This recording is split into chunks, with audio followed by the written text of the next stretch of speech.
안녕하세요. 오늘도 사연살롱을 찾아주셔서 감사합니다. 저는 결혼을 앞두고 있던 예비 신부였어요. 푸른솔 좋아하다 보니 벚꽃마저 좋다던 시구절처럼 사랑에 빠져있던 얘랑과 저는 다른 시댁 식구들한테 정성을 다했어요.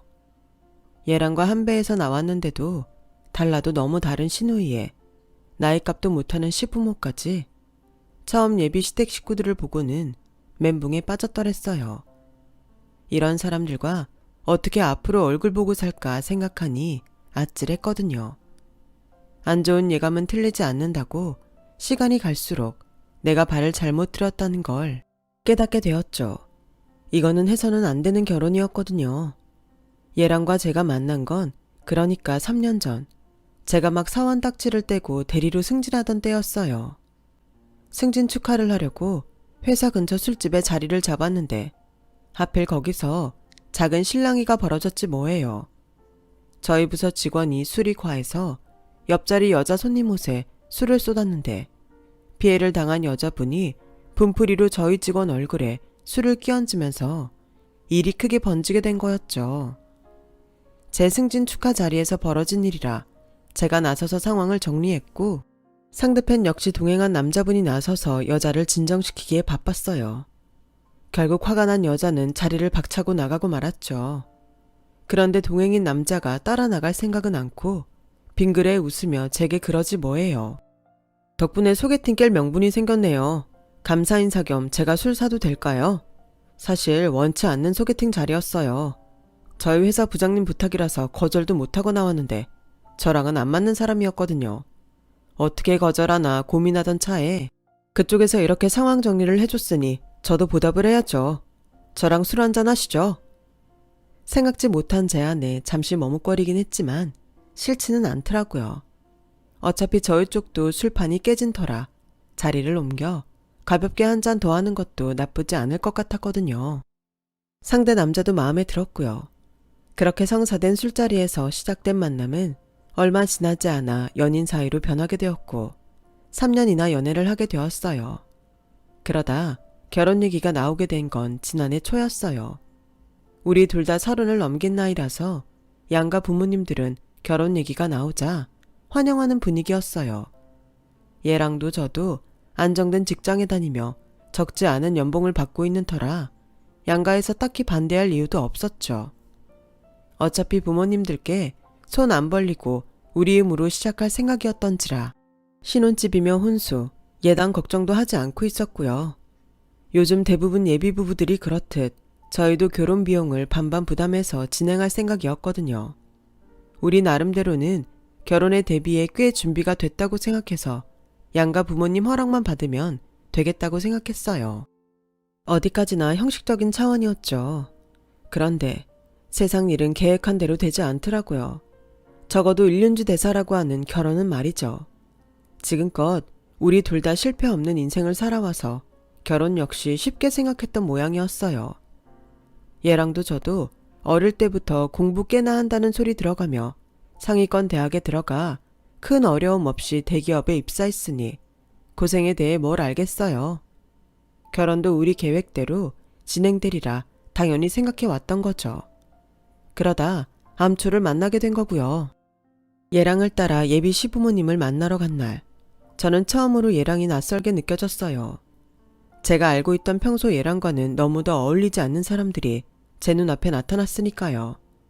통상적으로 시댁 식구들과 첫 만남을 가질 때는 시댁이나 조용한 식당에서 하기 마련인데 예비 시부모님께서는 당신들이 하시는 식당으로 저를 부르셨어요. 칸막이가 있는 조용한 식당이 아니라 옆자리 손님과 어깨가 닿을 만큼 따닥따닥 놓인 테이블로 꽉 채워진 식당이었어요.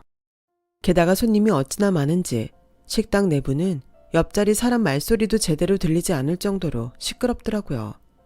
이런 데서 어떻게 첫인사를 받으려고 그러나 싶던 그때 예비 시어머니가 제게 앞치마를 던져주셨어요. 뭘 그렇게 멀뚱거리고 있어? 손님들 쏟아져 들어오는데 일단 테이블부터 치워라. 컵이랑 숟가락 젓가락은 따로 분리해서 저기 개수대에서 따로 씻고. 뭘 꿈을 대? 빨리빨리 안 움직이고? 너무도 당연한데 토통을 치셔서 저도 모르게 몸부터 움직였어요. 잘 보이려고 한껏 꾸미고 간 옷에 김치 국물이며 반찬이 묻어서 엉망이 된 데다 하도 정신없이 뛰어다니며 일을 해서 온몸은 땀으로 범벅이 되고 말았죠. 점심시간이 지나자 썰물 빠지듯 손님들이 나갔고 식당은 언제 그랬냐는 듯 텅 비어버렸어요. 그제야 예비 시어머니는 저를 불러 자리에 앉히셨어요. 예비 시아버지는 뒤늦게 가게로 들어오셨고요. 땀에 화장도 지워지고 옷은 엉망이 된 저는 만신창이가 된 모습으로 예비 시부모님 앞에 앉았고 그런 저를 예비 시부모님이 뚫어져라 바라보셨어요. 처음에 말을 건 사람은 어머님이셨어요. 그래, 대기업에 다닌다고? 네. 부모님은 시골에 사신다고 하던데 개천에서 욕 났구나? 들어보니 자동차 정비소 한다던데 그거에서 먹고 살만은 하겠니? 정비소도 하시지만 다른 일도 하고 계셔서 걱정 안 하셔도 됩니다. 내가 뭐하러 니네 집 먹고 사는 거 걱정을 하겠니? 나중에라도 사위 덕 보고 살겠다 달려들까봐 그러는 거지. 그러자 예비 시아버지도 한마디 거들었어요. 이 사람이 초면에 야박하게 굴긴 자동차 정비소 하면 기술은 있을 거 아냐. 정 안 되면 우리 식당 주차장 발레 파킹이라도 하라 그러면 되지. 예, 네 시어머니 얘기 너무 서운하게 생각 마라. 원래 있는 집에선 다들 남들이 자기 재산 노리지 않나 눈을 부릅뜨고 지켜보기 마련이거든. 설마 네 친정에서 우리 집 재산에 눈독 들이겠니? 안 그러니? 어머, 이 좀 봐. 며느리 사랑은 시아버지라더니 벌써부터 며느리 편을 들고 그러시네. 암튼 네 친정에서 우리 집 재산에 눈독만 들이지 않는다면 이 결혼 허락해주마. 결혼 허락을 받고 식당을 나오는데 기분이 안 좋더라고요. 마치 저희 집이 당신들 돈을 호시탐탐 노리고 있는 것처럼 말하잖아요. 물론 저희 집이 재벌급은 아니지만 그래도 지금껏 살면서 돈 때문에 힘든 적은 없이 살아왔거든요. 그런데 이런 대접을 받다니 정말 어이가 없었죠. 그래서 혹시 얘랑이 집에다 저희 집 형편이 어렵다고 얘기한 게 아닐까 해서 물어봤어요. 자기야, 혹시 자기 부모님께 우리 집 형편이 어렵다고 말한 적 있어? 아니 왜? 자기네 집 요즘 어려워? 그게 아니라 자기 부모님이 말씀하시는 게 좀 그렇잖아. 꼭 우리 집에서 자기네 재산 보고 덤벼드는 것처럼 그러시는 게 말이야. 에이, 그런 거라면 신경 꺼. 우리 부모님이 워낙 없이 살아오셔서 돈에 대한 집착이 좀 강하시거든. 나 어렸을 때만 해도 지방 경조사에 친척들이 우리는 쏙 빼고 부르곤 했었어. 그때 돈 때문에 우리 부모님이 마음의 상처를 많이 받으셨거든. 그러다 우리 집이 좀 살게 되니까 그동안 연락 끊고 살던 친척들이 너나 할 거 없이 돈 좀 뜯어가겠다고 달려든 통에 몇 번 난리가 났었거든. 그래서 돈 문제라면 아직도 정색을 하고 사셔. 그놈의 돈은 있으나 없으나 사람 피곤하게 하더라고. 마음 상했다면 내가 사과할게. 얘랑 얘기를 듣고 나니 서운했던 마음은 조금 가셨어요. 예비 시부모님이 돈에 한이 맺혀서 그러시는 모습에는 안쓰러운 마음도 조금 들었고요. 사람 사는 모습도 천차만별인데 다들 내 맘 같길 바라면 안 되겠다는 생각에 서운한 마음을 접기로 했어요. 그리곤 시부모님 사랑을 받기 위해 내가 더 노력하기로 했어요. 그런 결심을 하게 된 건 따지고 보면 얘랑 때문이었어요. 얘랑이 저희 부모님한테 엄청 잘했거든요. 저희 엄마 생신이라고 엄마가 좋아하는 가수 디너쇼 티켓도 선물로 드리고 젊은 시절부터 정비소 일을 하느라 손에 류마티스 관절염이 있는 아빠한테는 파라핀 치료기까지 사서 보내주었거든요. 얘랑이 이렇게 제 부모님한테 신경을 써주는데 저라고 불평만 하고 있을 수 있겠어요? 시부모님 마음을 얻기 위해 저도 최선을 다해 움직였죠. 그중 제일 먼저 저한테 호감을 보이기 시작한 건 신우이였어요. 저희 회사에서는 업무 특성상 직원용 명품 할인권이 나오는데 그게 나올 때 저렴하게 구입해서 예비 신우이한테 보내주었더니 금세 저한테 마음을 열더라고요. 한창 치장하게 좋아하는 나이에 명품 브랜드 제품을 철철히 사주는 올케가 생겼으니 예비 신우이 눈에는 제가 구세주나 다름없었죠. 그랬더니 하루는 어머님이 저를 따로 부르셔서 은근히 당신도 명품백이 갖고 싶다는 뉘앙스를 풍기시더라고요. 하지만 어머님이 원하는 백은 직원 할인 쿠폰을 사용해도 수백만 원에 달하는 것들이라 선뜻 사드리겠다는 말은 할 수 없었어요. 그래서 차라리 쿠폰을 드릴 테니 직접 가서 사시라고 말씀드렸죠. 제품에 따라 다르긴 하지만 40% 이상 할인되니까 거의 반값에 사실 수 있을 거예요. 그 말에 어머님은 얼굴에 화색을 띠시며 얼른 쿠폰을 받아 챙기셨어요. 그런데 그게 화근이었죠. 제가 드린 쿠폰은 직원들이 구입하는 매장에서만 사용이 가능하다고 분명히 말씀드렸는데 백화점 매장에 가셔서는 왜 쿠폰 사용이 안 되냐고 난동을 부리셨던 모양이에요. 매장 내에서 진상이란 진상은 다 떨고 직원들한테 막말까지 하시면서요. 어따 대고 안 된다는 소리래. 내가 공짜로 사겠다는 거니? 내 돈 내고 사겠다잖아. 쿠폰 써도 내 돈이 200 넘게 들어가는데 대접이 왜 이따위야? 니들은 직원 교육도 제대로 안 받았니? 어디서 손님 앞에 눈가를 치켜뜨고 있냐고. 암튼 다 필요 없고 매니저 나오라 그래. 당장 나오라 그래. 어머님은 매니저까지 불러서는 당신 며느리가 이 브랜드 담당하는 대기업 직원이라며 온갖 폭언을 퍼부으셨고 결국 그 매장 매니저는 제게 전화해선 당장 시어머니를 데려가지 않으면 회사에 정식으로 보고하겠다고 했어요. 전화를 받고 매장에 달려가 보니 매장 직원들이 모두 저를 죽일 듯 쏘아보고 있더라고요. 이런 상황에도 어머님은 당신이 뭘 잘못했는지도 모르는지 뻔뻔하게 매장 내 소파에 앉아서 매니저한테 잔소리를 하고 있었어요. 저는 얼른 그리로 달려가서 매니저와 직원들한테 고개 숙여 사과를 하고 어머님을 모시고 나왔어요. 그러자 어머님이 오히려 제게 큰 소리를 치시지 뭐예요. 얘, 너 제발 그렇게 살지 마라. 아무리 없이 자랐다고 하지만 그렇게 함부로 고개 숙이고 살면 안 되는 거야. 적어도 내 집 며느리로 들어올 생각이 있다면 내 체면을 생각해서라도 네가 쟤들 앞에서 당당했어야지. 네가 왜 고개를 숙이고 사과를 해? 내가 이래서 없는 집에는 며느리로 안 들이려고 했던 건데. 적반하장도 유분수라고 당신이 엉뚱한 곳에 가서 난동을 피운 건 생각 않고 제가 있는 집 며느리 품위를 떨어뜨렸다고 불쾌해 하시는 걸 보니 앞날이 캄캄했어요. 앞으로 이런 사람을 시어머니로 모시고 살아야 하나 해서요. 며칠 뒤 선물을 사들고 명품 매장에 찾아가 사과를 했어요. 다시는 이런 일 없게 하겠다고 약속도 하고 왔죠. 다행히 매장 직원들이 회사에 보고를 하지 않은 덕에 사건은 무사히 지나갈 수 있었어요. 그 일이 있은 후로는 절대 어머님께 할인 쿠폰을 드리지 않았어요. 신우이한테 하던 선물도 일절 끊고 더는 가까워질 노력을 하지 않았고요. 왜 신우이한테까지 그렇게 됐냐고요? 모전여전이라고 신우이도 똑같은 부류더라고요. 글쎄 그동안 제가 사준 물건들로 허세 샷을 찍어서 인스타에 올리곤 바로 당근마켓에서 되팔기를 했더라고요. 새 제품이라며 정가에서 약간 빠진 가격으로 말이죠.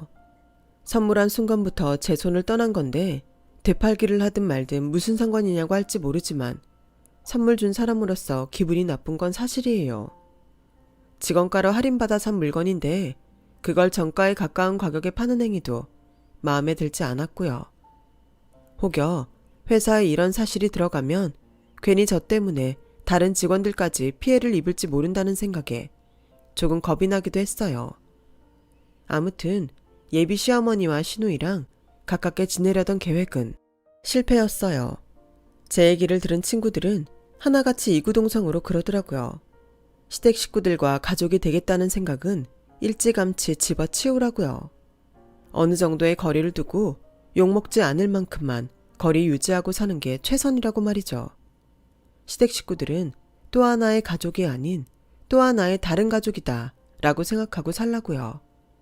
참 슬픈 얘기긴 하지만 틀린 말은 아니다 싶더라고요. 오죽하면 기혼 여성들이 하나같이 비슷한 말을 하겠어요. 경험에서 나온 말이니 그렇겠죠. 양가 부모님들께 결혼 허락은 받았지만 바로 결혼 준비에 들어가지 않은 데는 이유가 있었어요. 저희 예비 시부모님은 서울에서 큰 식당을 하시는데 마침 전국에 분점을 내려고 준비 중이셨거든요. 그걸 마무리하고 결혼식을 치르자고 하셔서 식을 미루고 있었어요. 하지만 막상 지방 분점을 내려니 지역 선정하는 데 어려움이 있었어요. 처음엔 시부모님 고향 쪽에 내려고 했는데 돈 때문에 집안 식구들과 싸움이 벌어진 통에 급하게 다른 지역으로 바꿔야 했거든요. 그렇다 보니 생판 모르는 지역에서 가게 자리를 구하는 것부터 문제였어요. 그러다 지방의 인구수도 꽤 되고 상권이 활발한 지역을 찾다 보니 저희 본가가 있는 지역이 적격이었죠. 그래서 그곳에 분점을 내게 되었죠. 게다가 사돈이 사는 지역이라 안심이 되는 면도 없지 않아 있었고요. 하지만 그 바람에 상견례도 하기 전부터 저희 아빠는 사돈 가게자리 구하는 것부터 공사업체 선정하는 일까지 온갖 잡일을 맡아 하게 됐어요. 아빠의 인맥으로 무사히 공사를 마무리한 시댁가게는 얼마 지나지 않아 오픈을 하게 되었어요. 그리고 그날 사건이 벌어지고 말았죠. 분점 오픈을 앞두고 면장님과 지역 유지들을 식당으로 불러 식사 대접을 하기로 했는데 면장님이 급한 일로 먼데 나와 있어서 못 온다고 연락이 온 거예요. 그러자 아버님이 다시 전화해 계신 곳으로 차를 보낼 테니 늦더라도 참석해 달라고 하셨어요. 그렇게 어렵게 약속은 잡았는데 마침 운전할 사람이 없는 거예요. 저희 아버님은 몇 번의 음주운전으로 이미 면허 취소가 된 상황이었고 얘랑과 저는 아직 도착도 못한 상태고 유일하게 면허증이 있는 어머님은 주방 일을 하셔야 해서 그 자리를 비울 수가 없었던 거죠. 그러게 기사는 왜 내보내서 이런 날 운전할 사람도 없게 해요. 하여간 그놈의 성질머리 하곤. 이 여편네야, 내가 이렇게 될 줄 알았어? 안 그래도 머리 복잡한데 옆에서 쫑알대지 마. 이거 사람 미치겠네. 그렇다고 내가 운전할 수도 없고. 어머님과 다투고 나온 아버님은 마침 가게에 도착한 저희 아빠를 보았고 해서는 안 될 행동을 하신 거예요. 이봐요 사돈, 우리 기사가 그만둬서 운전할 사람이 없어. 그러니까 사돈이 내 차 좀 몰아요. 내가 주소 찍어줄 테니까 거기 가서 면장님 내외 좀 모시고 오라고. 그리고는 탁자에 차키를 툭 던졌어요. 아 얼른 안 가고 멀뚱멀뚱 서서 뭐해요. 자동차 정비공이니 운전은 할 줄 알 거 아냐. 왜 수고비 달라고 그러는 거요? 예쏘 수고비. 그리고는 저희 아빠 앞에 10,000원짜리 한 장을 던졌어요. 그 모습을 본 저희 엄마는 기가 차서 버럭 소리를 치셨죠. 지금 뭐 하는 겁니까? 아직 상견례는 안 했어도 사돈은 사돈인데 어떻게 우리 남편한테 이런 짓을 할 수가 있어요? 그쪽은 예의도 모릅니까? 거참 바빠 죽겠는데 별게 참. 시골인 힘 좋다는 거 다 옛말이네. 10,000원으로는 안 되겠다 이런 모양인데 예쏘 내가 20,000원 더 줄이다. 아니 그냥 50,000원 줄 테니까 대신 오는 길에 담배도 한 갑 사오시구랴. 이거면 그쪽 일당은 나오는 거 아뇨? 그러니까 꿈을 대지 말고 빨리 가라고. 그때였어요. 군수님과 동네 이장님 그리고 지역 유지들이 다가왔죠. 그리고는 저희 아빠한테 깍듯하게 고개 숙여 인사를 했어요. 군수님은 저희 아빠 손을 잡으며 감사 인사까지 하셨고요. 안 그래도 정 사장님이 여기 계신 데서 제가 연락도 없이 찾아왔습니다. 아유, 뭐하러 여기까지 걸음을 하셨어요. 혹시 그 일 때문이라면 저는 받지 않겠습니다. 죄송합니다. 정 사장님도 참 그냥 받으세요. 지난번 청년 일자리 창출건도 그렇고 지역 발전을 위해 매년 큰 돈도 내주시는데 고작 감사패 하나 드리는 것도 죄송한데 그것도 안 받아주시면 어떡합니까? 군수로서 제가 면목이 없어서 그러니 좀 받아주세요. 그 모습에 예비 시아버지는 불편한 기색을 보였어요. 엄연히 오늘 주인공은 자신인데 군수가 자기를 제쳐두고 시골에서 자동차 정비소를 하는 사돈한테 먼저 인사를 하니 왜 안 그렇겠어요. 보다 못한 예비 시아버지는 사람들 틈을 헤집고 들어가 얼른 군수님 손을 뺏어 잡으며 말했어요. 아니 군수님, 고작 자동차 정비소 하나 가지고 있는 사람한테 무슨 감사패까지 수여하십니까? 그리고 사돈, 준다면 감사히 넙죽 받을 일이지 뭘 그렇게 튕깁니까? 하여간 없이 사는 주제에 뭔 똥배짱은 튕기나 몰라. 이럴 땐 그냥 고맙습니다 하고 받는 겁니다. 하긴 그런 걸 받아 봤어야 알지. 그러자 군수님이 얼굴을 붉히며 버럭 소리치셨어요. 당신 뭐하는 사람인데 남이 말하는데 끼어들어 이럽니까? 그리고 댁이 뭔데 정 사장님한테 이런 무례를 범하냐고요. 내가 비록 군수기는 하지만 정 사장님 고등학교 2년 후배입니다. 제가 제일 존경하는 선배이자 이 지역 발전을 위해 사비까지 털어가며 좋은 일 하시는 사업가신데 댁이 뭐라고 그따위 망발을 하냐고요. 당장 사과하세요. 서슬퍼런 군수님의 호통에 결국 예비 시아버지는 귀까지 빨개졌고 주위 분위기에 밀려 저희 아빠한테 고개를 숙였어요. 예비 시댁에서 그렇게 만만하게 보던 저희 아빠는 지역 유지 중 한 분이세요. 시골에서 나고 자라 한 번도 고향을 떠나 살아본 적이 없는 말 그대로 시골 토박이시지만 그래서 사업이 성공해 큰 돈을 벌게 되신 후에도 내 고향 발전을 위해 사회사업과 장학사업을 하고 계시죠. 어릴 때부터 손재주가 좋았던 아빠는 고등학교를 졸업하고 읍내에 있던 자동차 정비소에서 일을 배웠어요. 농사일로 몸이 다져진 탓에 일 앞에서 몸살이는 법이 없던 아빠는 타고난 성실함까지 더해 금방 사장님 눈에 들게 되었고 동네 친구들은 다들 돈 벌겠다고 서울로 올라갈 때도 우직하게 고향에 남아 일을 하셨죠.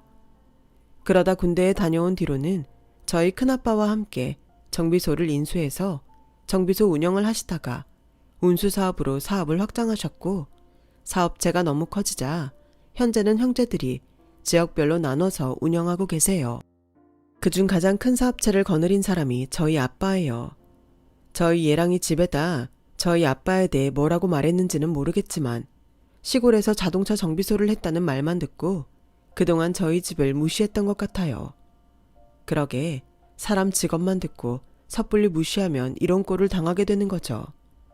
그날 군수님을 비롯해 지역 유지들은 식사도 안 하시고 다들 돌아가셨어요. 그러자 예비 시아버지가 저희 아빠를 붙들고 오늘 간 사람들한테 가게 홍보 좀 해달라고 부탁하더군요. 마침 그때 식당 앞에 도착한 저와 예랑은 그 모습을 보게 되었어요. 사돈 좋다는 게 뭐요? 이럴 때 도움 좀 주고 사는 거지. 왜? 내가 아까 운전 좀 하라고 해서 삐진 거요?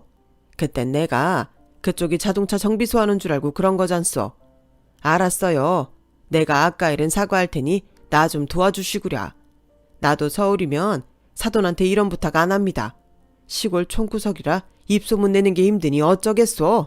하여간 시골 사람들은 촌스러워서 블로거나 SNS로 홍보를 할 수도 없고 그저 돈 들여가며 사람 통해 광고를 해야 하니 나도 미치겠다고요. 에이, 괜히 촌구석에 내려와선. 그때였어요. 지금까지 묵묵히 참고 계시던 아빠가 버럭 소리치셨어요. 촌구석이 뭐가 어째요? 대기하는 꼴을 보니 촌이 아니라 서울 한복판에 가서 가게를 차려도 성공은 못하겠네요. 말끝마다 시골이 어쩌고 하시는데 당신 가게 찾아오는 사람은 시골 사람 아닙니까? 그 사람들 돈 벌겠다는 사람이 어떻게 시골 사람이라고 무시를 하는 겁니까? 듣자 하니 댁도 시골 출신이라던데 어떻게 지역 따라 차별할 수 있는 겁니까? 개구리 올챙일적 생각 못한다고 댁이 딱 그 짝입니다. 애들도 왔으니 할 말은 해야겠네요. 그동안 댁이 가게 일 도와주면서 내내 생각한 건데 이 결혼 안 되겠습니다. 사위가 맘에 들어 참고 넘기려 했지만 그쪽 하는 짓을 보니 절대로 그 집에 내 딸을 보내면 안 되겠어요. 돈은 있다가도 없는 거고 개처럼 벌었어도 정승같이 쓰라고 했습니다. 왜 그런 말이 있겠어요? 당신 같은 사람한테 돈 좀 벌었다고 유세 떨지 말고 인간답게 살라고 선조들이 미리 경고해 준 겁니다. 돈 좀 생겼다고 없는 사람 심정 헤아릴 줄 모르고 갑질이나 하고 사는 당신이랑은 사돈으로 엮이기 싫으니 앞으로는 연락하지 마세요. 내 자네한테는 정말 미안하지만 이 결혼이 안 되는 건 부모 잘못 둔 탓이다 생각하게. 아빠는 그 길로 저랑 엄마를 데리고 집으로 돌아왔어요. 집으로 돌아오는 차 안에서 아빠는 일이 이렇게 돼서 제게 미안하다고 사과하셨지만 저는 오히려 다행이라고 생각했어요. 아빠의 결단이 아니었다면 제가 쉽게 이 관계를 끊지 못했을 거고 그렇게 결혼을 감행했다면 분명 땅을 치고 후회했을 테니까요. 아니다 싶을 때는 손해를 보더라도 하지 않는 게 최선이란 걸 이번 일을 통해 뼈저리게 느꼈어요. 파혼을 하고 한동안 얘랑은 제 마음을 돌리려고 계속 연락을 해왔어요. 하지만 다른 부모 밑에서 다시 태어나지 않는 한 어떻게 해도 되돌릴 수 없다는 걸 깨닫고는 더는 연락을 하지 않게 되었죠. 그 후로 몇 달 뒤 저희 본가 근처에 열었던 예비 시아버지 가게는 문을 닫았어요. 안 좋은 입소문이 퍼진 터라 가게는 파리만 날렸고 더는 손해를 감당할 수 없어서 결국 폐업 신고를 하게 된 거죠. 문제는 서울 가게였어요. 그동안 줄을 서서 손님들이 들어오던 가게였지만 주 재료인 한우의 원산지가 수입산이었다는 사실이 알려지자 사람들 발걸음이 끊어져 버렸거든요. 수입산 소고기를 사용한다는 걸 인터넷에 고발한 사람은 다름 아닌 아버님의 전 운전기사였어요. 그동안 아버님한테 온갖 갑질을 당하면서도 식구들 먹여 살릴 생각에 꾹 참아왔는데 말도 안 되는 덤탱이를 씌워 퇴직금까지 안 주고 내보내자 복수를 하게 된 거였죠. 돈 좀 생기자 어려운 사람들 위해서 온갖 갑질로 기고만장하던 예비 시부모의 말로는 어쩌면 뇌정돼 있던 건지도 모르겠다는 생각이 드네요. 사람 위에 사람 없고 사람 밑에 사람 없다는 말을 이분들을 통해 다시금 떠오르게 되는 하루입니다. 저도 마음에 새기고 잘 살아가 봐야겠습니다. 지금까지 제 사연 들어주셔서 감사합니다. 항상 건강하시고 복 받으세요. 여러분, 사연 댓글에 응원과 현명한 조언 부탁드려요. 좋아요와 구독은 저에게 큰 힘이 됩니다. 오늘도 좋은 일 가득하세요.